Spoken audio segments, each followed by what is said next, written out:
are all looking for adventure. We are all looking for adventure. Hey friends, welcome back to the Marriage Adventure Podcast. We're your hosts, Danny and Bonnie Hoover.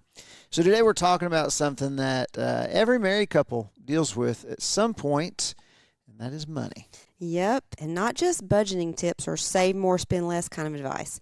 We're talking about when money starts dividing you as a couple. That never happens. Nope, when the conversation feels tense and when small purchases turn into huge arguments. Or when one of you checks the bank account and immediately feels stressed. Is that a monthly, bi-monthly, tri-monthly occurrence in our house? And then the other one doesn't understand why it's such a big deal.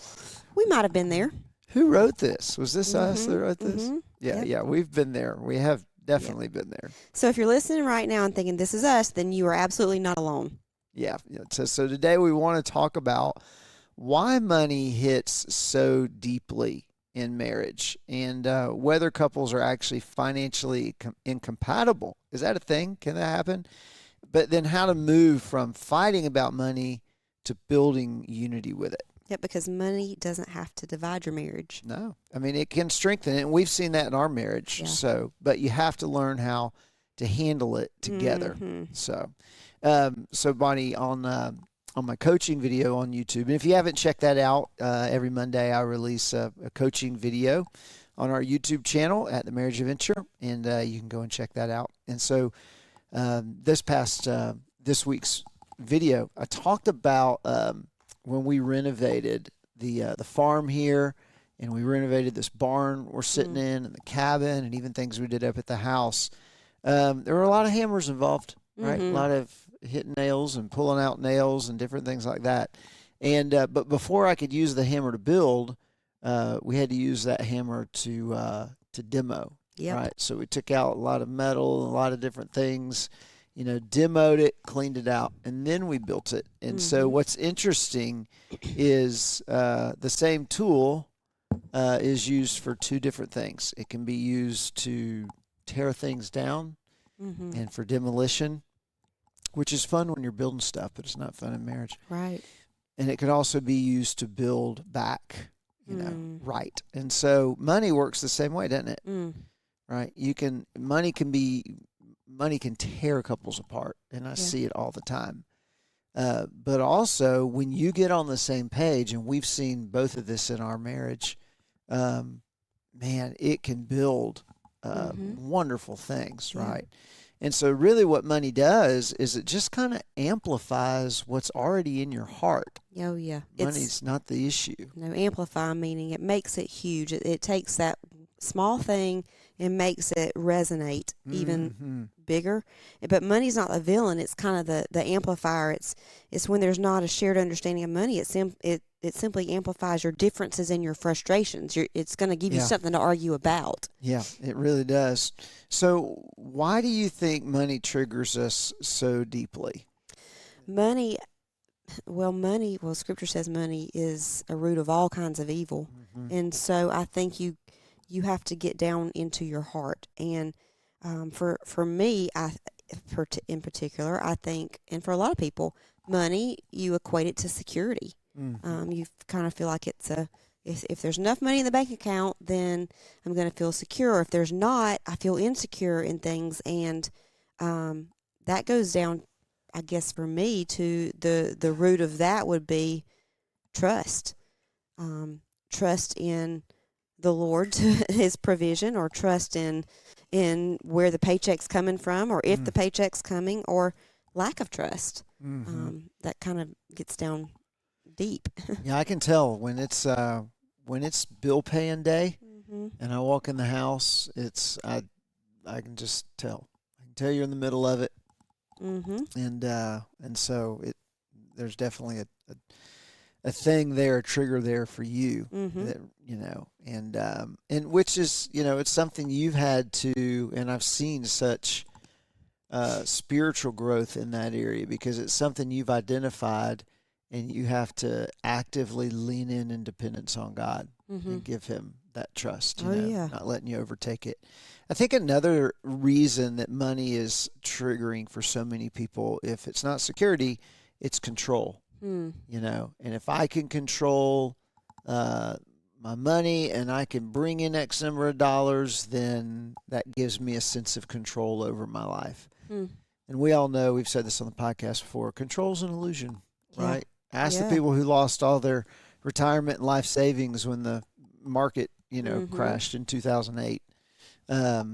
Control's definitely an illusion. Well, when you say control, like controlling your circumstances, but with money, but also I think that might resonate with some couples. That I think some couples use money to control their spouse.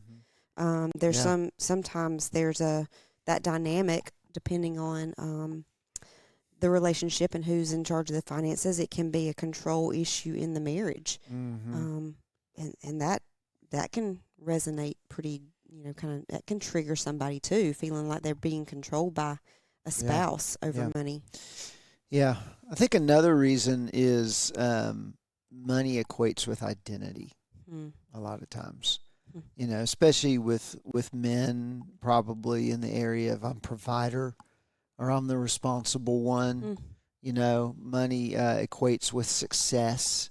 Yeah. Is that, if you have a lot of money or if it's appearance of money, right? You have nice things. Maybe you had money to buy them or maybe you just had credit to buy them. Who knows? But money equals your identity.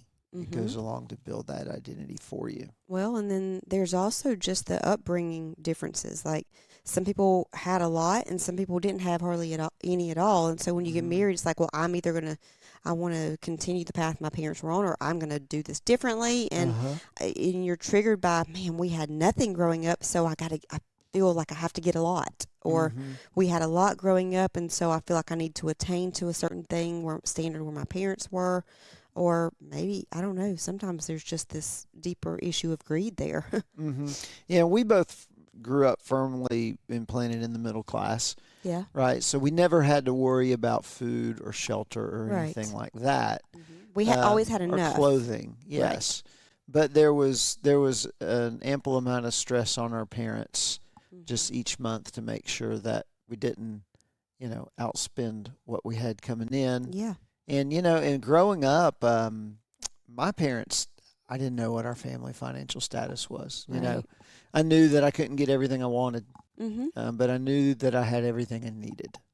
That's a good way to put it. And I think you and I had very similar upbringings in that. And there were times I remember wearing hand-me-downs. I did get hand-me-downs from different people and realizing, I can't just go out and buy brand new clothes all the time. And I know when we go shopping once a year for clothes in the fall for school clothes, the necessities, and we would go to Goodies and get all the as much as we had been budgeted for. And I remember my mom always tried to take us to the mall and let us get one thing that was like a name brand thing.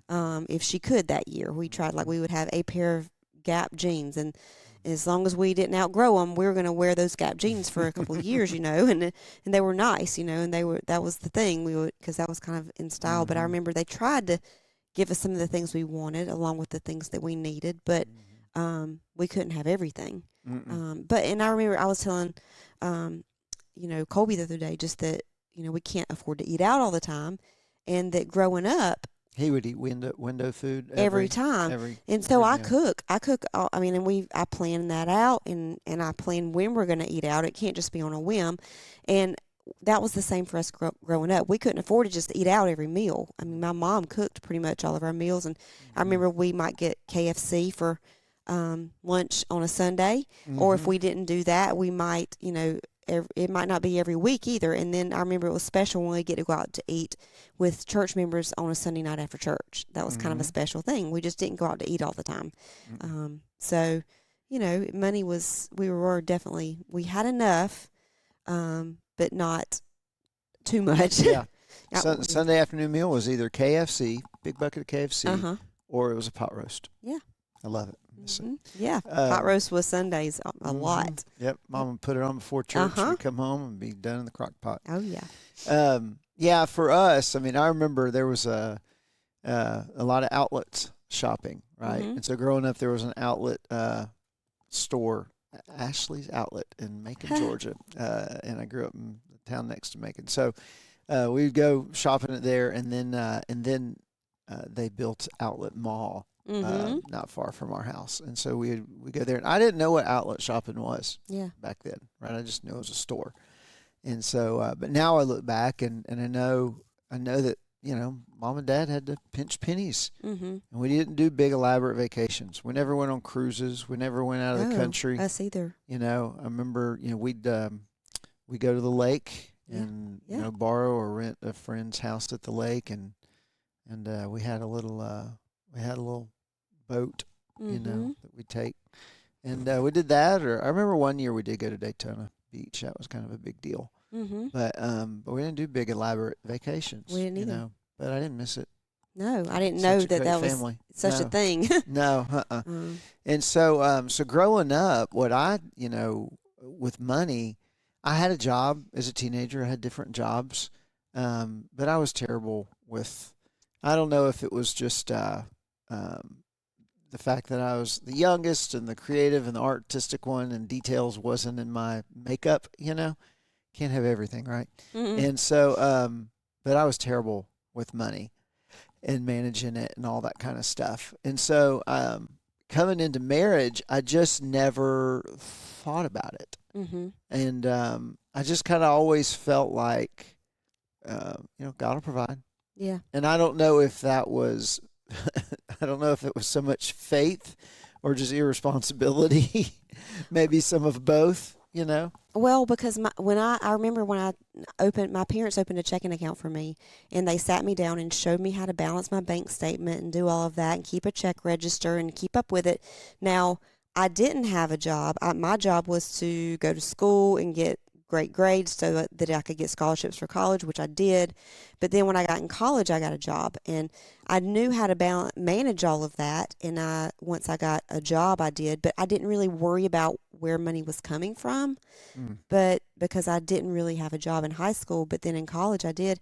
So when we got married, because I had already been keeping up with my bank statements and all of that, it just felt natural for me to start keeping the checkbook, and you had not necessarily done that in the past.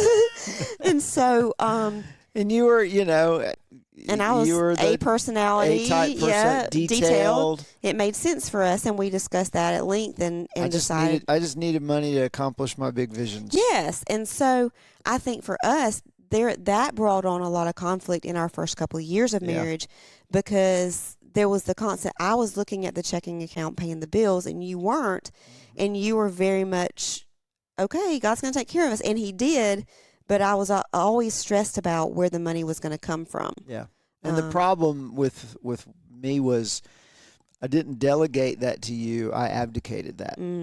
Right. Early on in the marriage, yes. Yep. And just for a little bit until you learn different. Which puts you in a bad place. And we talked about that after that. It felt like because we did, and even after we got on the same page with money, and God led us to budget and all of that, we would do an envelope system with cash, and then I would go get the money from the bank, and then I would give you one envelope, which was your spending money. So I felt like I was a line item in the budget. Yes, and then I paid the bills out of the rest, and I felt like you felt like I was a mother giving you an allowance, and I felt like a mother giving you an allowance, and that's not a healthy dynamic in a marriage relationship for either of you, no matter who's doing that. To feel like one is in charge of the money and the other is having to dole it out as an allowance.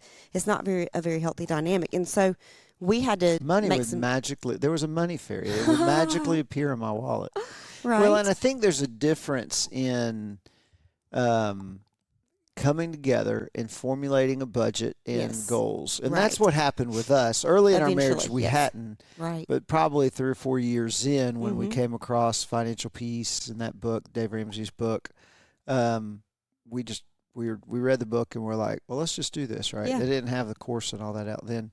And we got on the same, we got shared goals, shared visions. We got on the same page with money. And that's when we said, hey, let's do this envelope system, the cash system. Yeah. And both people can't keep their hands in the details of it. So you're going to be naturally better at doing that. And so we came up with a line item for me, and that money just kind of appeared in my wallet. There's a difference, I think, in saying, hey, let's formulate goals, let's formulate a plan together, and then I will just, be a budget in the line item, and I'll spend what's there in my line item. That's different than someone just saying, I don't care, you handle the money, and then you determine by yourself how much I can spend. That's more of a parent figure. Yes. That's not what you want. No. Yeah. So anyway, but when money feels threatened, your nervous system reacts a lot like your future is threatened, right? And so we want to talk a little bit more about that here coming up. If you're like us and most people, you're always on your phone scrolling reels and stories. Well, instead of just mindlessly doom scrolling, check out our weekly marriage coaching. Every Monday afternoon, we drop a new, short marriage coaching video on YouTube. These concise tips and biblical insights will help you reconnect with Christ and your spouse all week long. Well, if you're loving this podcast, you'll love these bite-sized practical videos. So look up The Marriage Adventure on YouTube and give your marriage 10 minutes this Monday. I guarantee you'll feel the difference. So today we're talking about money and when money starts dividing us in our relationship. And man, that you just never know how much money can play into a dynamic until you're unhealthy in that area, or until you're unhealthy and then you get healthy, and then all of a sudden you're like, wow. Like for us, I think we were unhealthy for a bit, and then we got on the same page, and it felt like the weight of the world was lifted. Well, it's like you said in the beginning, money's the amplifier. It can, and whatever sound or noise you put on an amplifier is just going to be amplified. If it's beautiful music, or if it's just nasty noise, right? And so it's the same way. Money's just going to amplify your heart. It's going to amplify those areas of your life that are a little. You've had some negative in, and it's going to trigger those. So whatever what your personality, your fears, your faith, money's just going to amplify that. Oh, yeah. So let's talk for a second about how there are a couple of things we want to talk about. And one is, are we financially incompatible in our relationship? I think a lot of people ask that question. Yeah. They get to a point that's so bad, and it's amplifying their unhealthy places in their relationship, communication, all these different things, personality, selfishness. Yeah. And they think it's about the money. And so then they say, are we just kind of incompatible? Well, and that fleshes out in different ways. Like for one, there's usually there's a spender and a saver. And there's maybe someone who's constantly analyzing the budget, and then one who's just like avoiding it altogether. Yep. And these differences aren't bad. These differences aren't dysfunction. No. I mean, it's the same thing that you're different in other areas of your marriage, right? One of you's probably a clean freak. Yeah. And one of you's organized. One of you just doesn't see the mess. You don't see the candy wrappers laying around the bedroom, right? And that's not us. Those are other people in our house. And so you just don't see, you don't have an eye for the mess, right? And so we're all different in that way. And so it's kind of like a colorblind person can't see the colors. They just weren't given those eyes. And in the same way with money, we're just different. And so unity in a marriage relationship does not mean sameness. Right. It does not mean that you have to change and become like me. Right. That's not what you want. And so unity is a unified heart. And it's when you take the differences in every look at it in anything in life, right?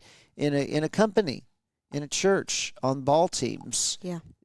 You don't have exactly the same people. People play different positions in on those teams. Yeah, because it's required different skill sets, different size, right? An offensive lineman's very different size than a defensive back. Yeah. And so you don't want everybody to be the same. That's called boxing. You have one person, right? Yeah. And so in the marriage, you don't want both of you to be the same. But what you do want to have is you want to have alignment.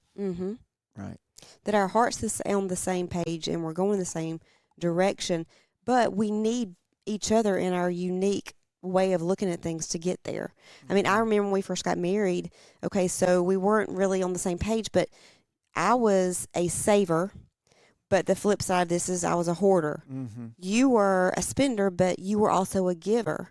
And so we needed both sides of those. We needed to come into the middle on those so that my heart could learn generosity. Mm-hmm. And so that your heart could learn how to save and help, provide some stability in our family. But and I think a tool like Financial Peace, and there's others Yes. out there that are really good, it allowed us to do that. yes, It allowed us to come to an understanding, the same understanding of money, mm-hmm. and be able to utilize our unique gifts in that. Yeah, Because I don't know, we all have our strengths and weaknesses. I've always just known, God, I don't know, when I heard that God owned the cattle on 1,000 hills, and He provides for the lilies of the field mm-hmm. and the birds of the air, and I don't know, something in me just said, well, he's got it, he'll get it, Yeah. right? And so worrying about money hasn't been something I've struggled with, but I probably needed to be concerned a little bit, right? There's times where I'm like, no, you need to pay attention to that a little more. Yeah. And He has always provided. But that's also put a great expense to you, the fact that I didn't worry about it a little more. Mm-hmm. Because when you have great faith, sometimes you just don't see things, Mm-hmm. and I probably needed to a little more for both of our sake, but for your sake especially, Well, and I don't think our differences, the differences don't really divide the marriage. It's the lack of alignment Mm-hmm. when we're not on the same page. Yeah. I think that's what can be divisive Yeah. in a relationship. Yeah. So So how do we start building back that unity if you felt like your marriage has been divided because of this? Yeah. Well, you have the practical and you have the personal. So I think first you've got to clarify what you're building together, Mm-hmm. right? What are your goals? I think first of all, and I don't think this is going to be hard for anybody to find out, what are your unique giftings, Mm-hmm. right? Who is the more detailed person? Mm-hmm. That's probably the person that, keeps I almost said checkbook. They don't really use those anymore. But that person needs to manage the money, right? Mm-hmm. Or at least keep the details of it. Mm-hmm. I remember growing up, my mom would do the bills, Mm-hmm. the monthlies, and my dad would do the investments and the taxes. Mm-hmm. I remember him burying himself in our little dining room area, for a week or so around tax season, and he would have all the, everything spread out on the table. It was 4 computers, Mm-hmm. and he'd fill out all the forms and all that. And then I remember Mom, she had a little roll-top desk in the den, and every month she'd pull out that checkbook and the roll-top desk, and she'd sit there and write checks and put them in envelopes, right? Yeah. And that was the way they divided it up. Yeah. And so it was an understanding of their abilities and their skill set and all that. Mm-hmm. But they And were on the same page they with were it. on the same page with it. Mhm. And so I remember we talked about this. My dad just passed away, and we were talking about this at the house with before his funeral. The biggest argument I remember Mom and Dad having, and it was around money. It was around money, and so that was just, it was funny. It was a neat memory, even though it was an argument. And but I think first of all, understanding your personalities and your unique giftings and leaning into those, right? And then with that, clarifying what you're building together. What are your goals? Mm-hmm. Right? If your goal is to do a European vacation once a year, okay, well then that's Sure. your goal. Then align your life to that, right? Yep. And then I think another important thing is to move from reactive spending to intentional spending. Mm-hmm. That needs to be built into, okay, here's what we're building. So here's what we're moving towards. Here's the bullseye, and here's what we've got goals to get to this. That means if we're going to say yes to this, we've got to say no to all these other things and stop bleeding the just, oh yeah, here's a couple of dollars here, here's $5 here, here's the Amazon click. We've got to stop doing that so that we can be intentional about what we are going to build and what we are going to do together. Well, and that, you said intentional spending. That also includes intentional saving. Yes. Right? Because what's going to happen is if you don't intentionally save, then reactive spending's there. Oh, it's going to be there. That's called emergencies. Impulse buys too. Yeah, there's impulse buys too. But there's also emergencies. I mean, goodness gracious, last week, so I'll tell you about our a couple weeks ago, we had this toilet. Which, we just thought it was the toilet. Yeah, we thought it was the toilet. The toilet wouldn't. Okay, I'm going to back up even further. We moved into a house a few years ago on this farm that was built in 1957, and so we knew we had a plumber under the house when we bought the house, and he said, "Yeah, you're going to need to replace this plumbing one day." He said, "It's and so." We knew that was going to happen one day. Yeah. So we had this toilet, and it wasn't flushing, and yada yada yada. Pumped our septic tank last year, and that's not it. That didn't. I almost said heal it. That didn't fix it. And so anyway, so we had a plumber come out, and he said, "Yeah, we can do just the toilet, but your whole plumbing needs to be done." Yeah. And so, that's reactive spending. Oh yeah. I reacted when he told me. I was like, "What?" And so so they came in and replaced every pipe coming from our well. We're on a well. And coming from the well into the house, and every pipe under the house and in the walls. Hey, we got a new toilet. We did get a new toilet. Oh, yeah, it was an expensive I told toilet. the kids, I said, "Hey, go underneath the house and check out your vacation." Exactly. I hope you enjoy these. These are nice pipes. I know, right? But that's reactive spending. Yeah, and it's called emergencies. And so you have to be intentional with your budgeting and saving and all that, because those emergencies come. But then I think it's also important to have some monthly conversations. We need to. The only way you're going to be intentional about that spending and all is if you keep looking at it together. And you keep talking about it and saying, "Hey, we just replaced the plumbing. We might need to adjust some goals for this year." Yeah. Or we had this big thing come up, so that means we're not going to be able to do these things. Hey, there's our anniversary trip. Yeah, exactly. And so we got to keep having these conversations. We're going to drink lots of water on our anniversary. And it's going to be nice, safe water.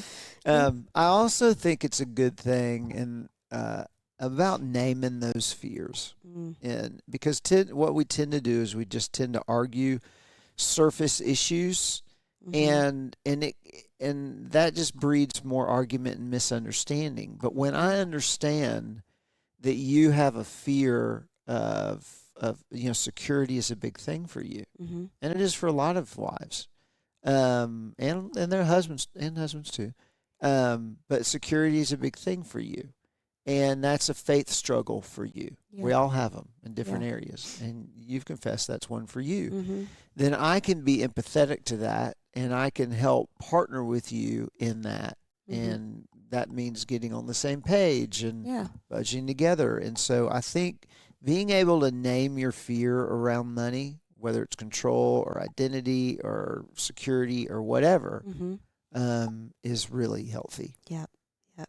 Well, and another great thing would be to pray together about your finances. Always. I mean, pray about everything. Yep. But finances, I think we just tend to, it's one of those things we roll up our sleeves and say, let's just work and get more money and do it. Yeah. And we forget to pray and ask the Almighty, like you said, who owns the cattle on 1,000 hills, to say, Lord, can you kill a cow for us? Yeah, sell a cow. Yeah. Slaughter that thing. And sell it for us, because we need you to provide. And putting that back on the Lord and allowing that to be something that you do confess, like you say, this is an area of trust. God, I need you to take this from me, and let's pray together over that. Yeah.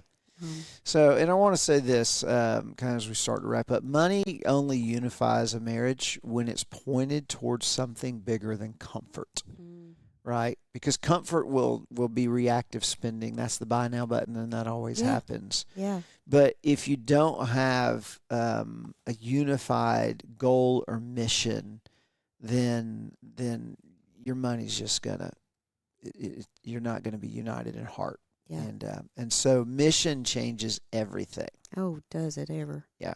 So if you don't define what your money's for, culture will. Yeah. Right? And that's a struggle for everybody. Yep. That buy now button will do it every time. And so it really comes down to comfort versus calling. Yeah. Because what happens is when you identify that mission and what you're funding and what you're here for, then you're funding vision instead of just funding a lifestyle. Yeah, and I can die to myself if I know I'm doing something with that we're on the mission to do something greater than ourselves. I can die to that comfort thing. Mm-hmm. It's not as important as someone's soul eternally when we know this is what we're called to. That's right. So let me ask you this question. What are you and your spouse building together, right? What are you building together when it comes to kingdom work, right? And it could be it could be your kids. And you know what? That's got to be more than travel sports. And I pick on travel sports a lot. It's just the one I choose to use. But it could be anything. Are you sowing kingdom work in your kids? Yeah. You know, what are you building together? So if your money's been dividing you, I just want to say this clearly. You're not broken. You're not doomed, and you're definitely not alone. No, because money's got a way of revealing what's underneath the surface, but that doesn't have to scare you. It can actually become an invitation. Yeah, an invitation to align with your spouse and to talk honestly, to build something together instead of pulling apart. If you're realizing that you don't need better money conversations, you need clear direction. That's exactly why we've created our Marriage on Mission mini course. Yep. Because when you know what you're building together, money stops feeling like pressure and it starts feeling like purpose. And man, that pumps me up. We're gonna put that link below for you. Yeah, that's in the description. So click on that low in the description, or you can go to themarriageadventure.com and you'll see our courses, our signature courses right there on the web page, right at the front of the homepage. And so make sure you grab that. That'll be one of the greatest things you do with your spouse is to do that course together. So thank you so much for spending time with us today. And remember, your marriage is an adventure, so let's build it on purpose. That's right. We'll see you next time. We are all